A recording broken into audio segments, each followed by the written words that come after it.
பறந்தாலும் விடமாட்டேன், பிறர் கையில் தரமாட்டேன்.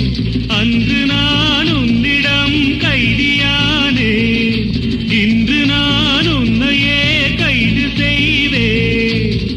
எதற்காக வருகின்றேன், உனக்காக தொடர்கின்றேன். Senorita, how do you feel about me now, I say?